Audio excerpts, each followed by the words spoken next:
अन्नपूर्णे सदा पूर्णे शंकराचार्य ज्ञान वैराग्य सिद्ध्यर्थं दीक्षां देहि च पार्वती माता च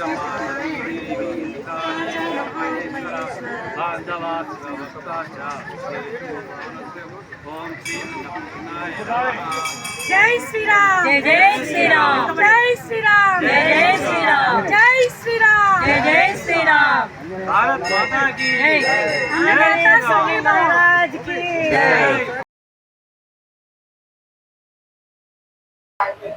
जय श्री राम जय हनुमान।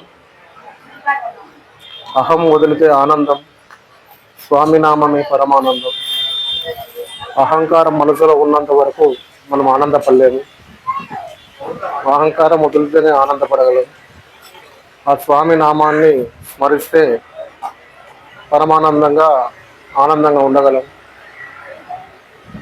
సమస్త భక్తులకు, ప్రియాత్మ బంధువులకు, భగవంతుడి మిత్రులకు, భగవంతుడి పుత్రులకు హనుమాన్ జయంతి శుభాకాంక్షలు। ప్రతి సంవత్సరం వైశాఖ బహుళాదశిని పూర్వభద్ర నక్షత్రంలో వచ్చేటువంటి హనుమాన్ జయంతి పర్వదినం సందర్భంగా ఈ సంవత్సరం కూడా హనుమాన్ జయంతి కార్యక్రమం హనుమాన్ చాలీస పారాయణంతో పాటు అన్నప్రసాద కార్యక్రమం కూడా దిగ్విజయంగా జరిగింది। ఈ యొక్క అన్నదాన కార్యక్రమానికి సహకరిస్తున్నటువంటి భక్తులు ప్రతి అమావాస్య రోజు అన్నదాన కార్యక్రమం నిర్వహించడం జరుగుతుంది। శ్రీ శ్రీ పబ్బతి ఆంజనేయ స్వామి దేవాలయం మాల్ మార్కెట్ యార్డు ఎదురుగున్నటువంటి నిమ్మల్లగట్టుపై వెలిసిన పబ్బతి ఆంజనేయ స్వామి దేవాలయంలో ప్రతి నెల అమావాస్య రోజు అన్నదానం। మీ పిల్లల పుట్టినరోజు సందర్భంగా కానీ, మీ పెళ్లి రోజు సందర్భంగా కానీ, ఇంట్లో పెద్ద మనుషుల జ్ఞాపకార్థంగా కానీ ఏ రూపేణా ఈ అన్నదాన కార్యక్రమానికి సహకరించి ఈ దైవ కార్యక్రమంలో పాల్పంచుకోగలరని కోరుకుంటున్నాం। అలాగే ప్రతి నెల రోజు ఒక మనం చేసే కష్టంలో రోజు ఒక 10 రూపాయలు పక్కకు పెట్టేస్తే నెలకు ఒక 300 రూపాయలు అవుతుంది। ఆ 300తో నెలకు మనం ఒక 5 మందికి అన్నదానం చేసుకోవడం అవుతున్నాం।